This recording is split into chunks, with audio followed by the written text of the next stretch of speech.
శుక్లాంబరధరం విష్ణుం శశివర్ణం చతుర్భుజం ప్రసన్నవదనం ధ్యాయేత్ సర్వవిఘ్నోపశాంతయే అగజానన పద్మార్కం గజానన మహార్నిశం అనేకదంతం భక్తానాం ఏకదంతముపాస్మహే. ఓం గం గణపతయే నమః. ఓం శ్రీమాత్రే నమః. ఓం శ్రీ గురుభ్యో నమః. ఇప్పుడు మనం జనవరి 5వ తారీఖు 2025వ తారీఖు నుంచి 11th జనవరి 2025 వరకు కూడా ఇన్ని వారం రోజులు గ్రహాలు ఇచ్చే ప్రభావాలు ఎలా ఉంటాయో 12 రాసుల మీద ఇప్పుడు తెలుసుకుందాం. దానికంటే ముందర కొంచెం ఏంటంటే, మా ఆది ఆస్ట్రాలజీ చూస్తున్నటువంటి మీ అందరికీ నా హృదయపూర్వక నమస్కారాలు.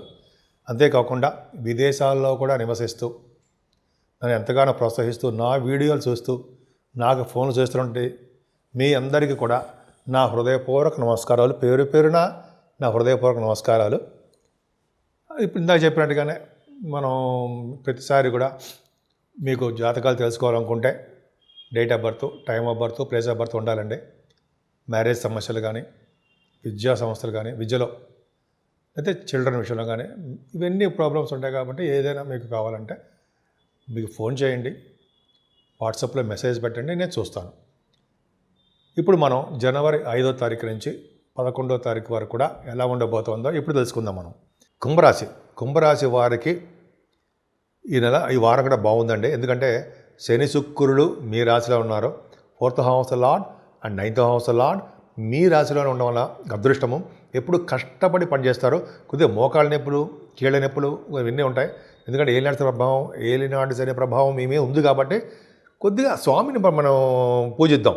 అంటే శనీశ్వరుడికి సంబంధించిన తైలాభిషేకాలు కానీ, లేకపోతే ఆయన సంబంధించినటువంటి పూజలు కానీ, ఓం శం శనీశ్వరాయ నమః ఇవన్నీ మనం చేసుకుంటాం. మనకు కష్టపడిందే స్వామి ఇవ్వడం.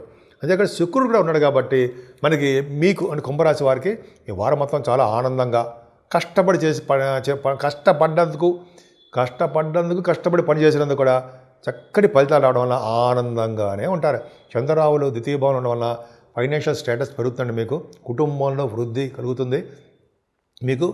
అంతేకాకుండా మీరు ప్రయాణాలు చేయవలసి వస్తుందండి. ముఖ్యంగా కొంతమంది గాయకులు ఉంటారు సరే, వాళ్ళకి ప్రయాణాలు ఉంటాయి. ఆభరణాలు కొనుక్కుంటారు. 6వ తారీఖు 7వ తారీఖు మీకు విశ్లేషించి కలిసి వచ్చే కాలం అని చెప్పచ్చు. దగ్గరగా షార్ట్ జర్నీస్ మీరు ఎక్కువగా చేయవలసి వస్తూ ఉంటుంది. చంద్రరావులు 4th భావంలో ఎక్స్ట్రాడినరీగా ఉన్నారు. ఆ చంద్రుడు మంచివాడు కాదు కదా, 6వ ఇంటి వాడు. అయినప్పటికీ మీ రాశి 4th భావంలో చంద్రుడు ఉండడం వల్ల విద్యలో ఆటంకాలు కలిగిస్తాడు. విద్యలో ఆటంకాలు కలిగించడం చిన్న చిన్న ఆటంకాలే. కానీ 10, 11 తారీఖుల్లో పరమోచ్చలో రోహిణి నక్షత్రంలో ఉండి గురుడితో కలిసి ఉన్నాడు కాబట్టి గజకేసరి యోగము. అంటే 10, 11 తారీఖుల్లో యోగాలు కలగబోతున్నాయి. జనవరి 10, 11 తారీఖుల్లో మీకు యోగాలు కలగబోతున్నాయి. అదృష్టం తోడవుతుంది. అంటే మీరు సంగీతంలో బాగా నేర్చుకుంటారు. సంగీతం ద్వారా మీరు బాగా పాపులర్ అవ్వబోతున్నారు. అంతేకాకుండా మీ గురుడి ప్రభావం వల్ల కూడా మీకు సాహిత్య రంగంలో కూడా మీరు బాగా డెవలప్ అవుతారు. విద్యలో ఆటంకాలు కలగవు. మీ మాతృ ప్రేమకి మీరు నోచుకుంటారు. మీ తల్లిగారు మీరంటే బాగా ఇష్టపడతారు. ఆవిడంటే కూడా మీరు బాగా ఇష్టపడతారు. ఆవిడకి కావాల్సినటువంటి సహాయ సహకారాలు ఎప్పుడు మీరు చేస్తూనే ఉంటారు. మీ యొక్క ఉన్నతిని ఆవిడ కోరుకుంటారు. ఎందుకంటే గురుడు ప్రభావం బ్రహ్మాండంగా ఉంది కదా. అంతేకాకుండా గురుడు చదువులో బాగా రాణించడం అవకాశం ఉంటుంది. అంటే గురుడు విద్యలో బాగా యోగాన్ని ఇస్తాడు. వేద పండితులకు మరింత విద్య బ్రహ్మాండంగా ఇస్తాడంటే ఆయన అద్భుతం. అంతేకాకుండా ఈ గురు ప్రభావం వలన గురుడు అంటే జనరల్గా ఏమంటారంటే మనం కొంతమందికి ఈ వేద పండితులు కాకుండా వ్యవసాయదారులు ఉంటారు చూసారా. వ్యవసాయదారులకు కూడా పంటలో నష్టం రాకుండా చక్కటి ఆదాయం వనరులు వాళ్ళకి కలుగుతూనే ఉంటాయి. అంత అద్భుతంగా ఉందండి. ముఖ్యంగా 4th భావం చాలా కంఫర్టబుల్నెస్ ఎక్కువ. మీకు ఎక్కడికైనా రాణిస్తారు మీరు.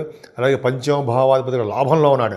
పుత్రికా సంతానం ద్వారా మీకు యోగ్యత, అదృష్టము అన్నీ కలగబోతున్నాయి. వాళ్ళ ద్వారా మీకు మీ జాతకం ద్వారా వాళ్ళకంటే మీ సంతానానికి మంచి యోగవంతంగా కలగబోతున్నారు. చక్కటి సంతానం కలగబోతున్నారు. సంతానం వల్ల వృద్ధి కలగబోతుంది. ముఖ్యంగా ఫిలిం ఇండస్ట్రీ అంటే కళారంగం, ఫిలిం ఇండస్ట్రీ అవ్వచ్చు, టెలివిజన్ కూడా అవ్వచ్చండి. వాళ్ళకి మంచి కలిసి వచ్చే కాలం ఉండే డబ్బులు బాగా వస్తాయి. ఎందుకంటే 5వ స్థానం మనం చూస్తాం కదా, సినిమా రంగం ఉంటాం కదా, కళారంగం.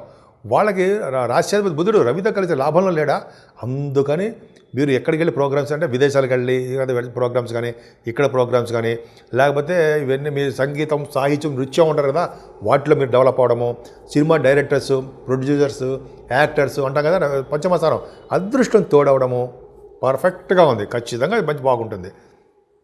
అంతేకాకుండా మీరు ఈ స్టాక్ మార్కెట్లోనూ స్టాక్ మార్కెట్లో ఉంటారు కదా, రియల్ ఎస్టేట్ కాదండి, స్టాక్ మార్కెట్లో స్పెక్యులేషన్ అంటారు కదా, వాళ్ళకి కలిసి వస్తుందండి. ఈ లాటరీస్, గుర్ర పందాలు అంటే గుర్రాలు, హార్స్ రైడింగ్ కూడా చేయడానికి అవకాశాలు ఎక్కువ ఉన్నాయి. రవి బుధులు ధనురాశిలో ఉండడం వల్ల గురుడు ప్రభావం గురుడుగా బలంగా ఉండడం వల్ల మీకు గుర్రాలు ఎక్కే అదృష్టం కలుగుతుందండి. అశ్వసంపద అంటాం కదా, ఉంటుంది అవకాశం కొంతమందికి, వాళ్ళ జాతకాలు ఇచ్చా ఉంటుంది. మనందరికీ ఉంటుందా? అలా కాదు, వెళ్తాం మన అంటే గుర్రాలు ఎక్కడానికి అవకాశం ఉంటుంది. సరే పక్క పెడదామండి. ఏదైనా 6వ భావంలో కుజుడు అద్భుతం కదా, 6వ భావంలో కుజుడు అంటే అదృష్టం కదండి. ప్రతి రంగంలోనూ ముందంజలు ఉంటారు, గవర్నమెంట్ ప్రొఫెషన్లో ఉంటారు. ఇంకా పంచమ స్థానం స్ట్రాంగ్గా ఉంది కాబట్టి రాజకీయ నాయకులు ఉన్నతమైన పదవులు వస్తాయి.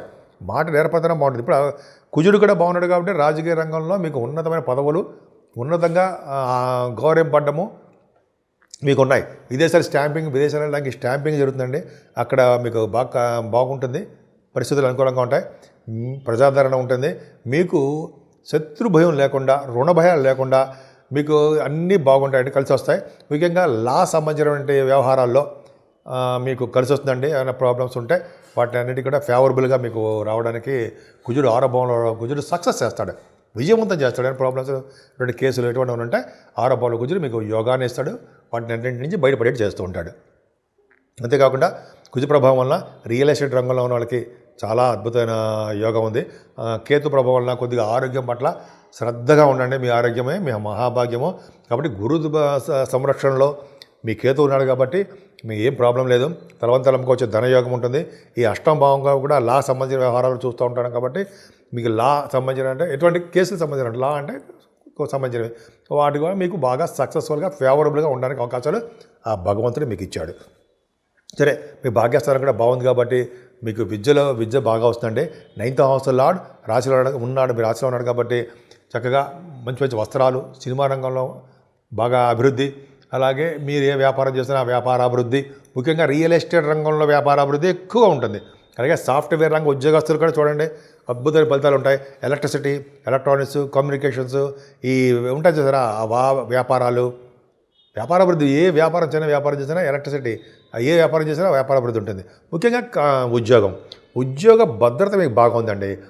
మీకు ముఖ్యంగా రియల్ ఎస్టేట్ సాఫ్ట్వేర్ రంగ ఉద్యోగస్తులకి, బ్యాంకింగ్ రంగ ఉద్యోగస్తులకి, ఫైనాన్స్ డిపార్ట్మెంట్లో ఉన్న ఉద్యోగస్తులకి అందరికీ మీకు ఆడవాళ్ళు ఇక్కడ చెప్తున్నానండి, మీకు ప్రమోషన్స్ రావడము, మీ పై అధికారుల యొక్క మన్ననలు మీరు పొందడము, మీరు కష్టపడి పని చేసినందుకు, ఈ కష్టపడి ఇంటర్వ్యూస్కి వెళ్ళి ఉద్యోగం సాధించినందుకు మీకు ఉద్యోగంలో భద్రత, అలాగే మీ పై బాసుల యొక్క అధికారుల చేత మన్ననలు, గుర్తింపు, గౌరవము ఇవన్నీ ప్రమోషన్స్ రావడానికి కారణమవుతాయి. అంతేకాకుండా ఈ ఫైనాన్స్ రంగము, ఎడ్యుకేషన్ రంగము, అలాగపోతే మీకు బ్యాంకింగ్ రంగం ఇటువంటి ఉద్యోగాలు బాగా డెవలప్మెంట్స్ ఉంటాయి. రవి బుధులు కదండి, సప్తమాధిపతి లాభస్థానంలో బ్రహ్మాండంగా ఉన్నాడు. సప్తమాధిపతి అంటే జర సప్తమస్థానం అంటే భార్యాపతి అనురాగం ఇది లోపిస్తుంటుంది. కానీ ఈ రవి బుధులు లాభస్థానంలో ఉన్నారు కాబట్టి మీకు వ్యాపారాభివృద్ధి బాగా ఉంటుందండి. వ్యాపారాల ద్వారా మీకు మంచి మంచి సంబంధాలు కుదరడం ద్వారా మీకు బాగా ఉంటుంది. రవి మీకు యోగాన్ని కలిగిస్తున్నాడు, బుధుడితో కలిసి ఉన్నాడు కాబట్టి ఆయన సప్తమ అష్టమాధిపత్యం వచ్చిన పంచమాధిపత్యం బుధుడు ఉంది కాబట్టి యోగంగానే ఉంటుందండి. అంటే మీకు ఏ వ్యాపారం చేసినా, బట్టల వ్యాపారం కానీ, గోల్డ్ వ్యాపారం కానీ, లేకపోతే వెండి, ఎన్నో వాటిల్లో మీకు మంచి ఏ వ్యాపారంలో వ్యాపార వృద్ధి ఉంటుంది. మీ అన్నయ్యలకి చాలా బాగుంటుంది. ఫైనాన్షియల్ స్టేటస్ పెరుగుతుంది. ఎక్కడికి వెళ్ళినా మీకు సన్మానాలు జరుగుతాయి. ముఖ్యంగా శుక్రుడు అంటే మీ కుంభరాశి వాళ్ళకి శుక్రుడు ప్రభావం బాగుంది కాబట్టి అమ్మవారి యొక్క దీవెనలు ఉండాలి. అమ్మవారి యొక్క దీవెనలు అంటే లలిత భట్టారి కంట సరే ఆవిడ కానీ, లేకపోతే లలిత సహస్రనామాలు కానీ, పార్వతీ అమ్మవారిని కానీ, కనకదుర్గ అమ్మవారిని పూజించడం వల్ల అన్ని రంగాల్లో మీరు ముందంజలో ఉంటారు అన్న సందేహం లేదు. ఈ 12 రాశుల వారు కూడా ఈ వారం మొత్తంలో కూడా అండి పూజించవలసిన దేవుడు ఉన్నాడంటే వెంకటేశ్వర స్వామి అండి. వెంకటేశ్వర స్వామిని ఆరాధన చేయడము, వీలుంటే మీకు అమ్మవారి యొక్క దేవాలయాలు సందర్శించడము, లేదా శక్తిపీఠాలు మీరు ఎలాగ వెళ్తున్నారు, శక్తిపీఠాలు దర్శించుకోవడం వలన, ముఖ్యంగా శివాభిషేకాలు ఎక్కువగా చేసుకోవడం వలన, సుబ్రహ్మణ్య స్వామి ఆరాధన, సుబ్రహ్మణ్య స్వామి దేవాలయాలు సందర్శించడం వలన ఈ 12 రాశుల వాళ్ళకి చెడు ప్రభావం మేమే పడకుండా అన్ని రంగాల్లోనూ అన్ని విధాలుగా కలిసి వచ్చే కాలము, బాగా డెవలప్మెంట్ అయ్యే కాలంగా ఈ వారంలో ఉంది. ముఖ్యంగా మీరు శనీశ్వరుడు ఆరాధన కూడా చేసుకోవడం మాత్రం మర్చిపోకండి. ఈ విధంగా ఈ రెమెడీస్ చేసుకుంటే సరిపోతుంది. ముఖ్యంగా గాయత్రి జపం చేసుకోవడం వలన, గాయత్రి అమ్మవారి జపం చేసుకోవడం వలన, గోదానము, గోసేవ చేసుకోవడం వలన కూడా అన్ని రంగాల్లోనూ మీరు ముందంజలో ఉంటారు.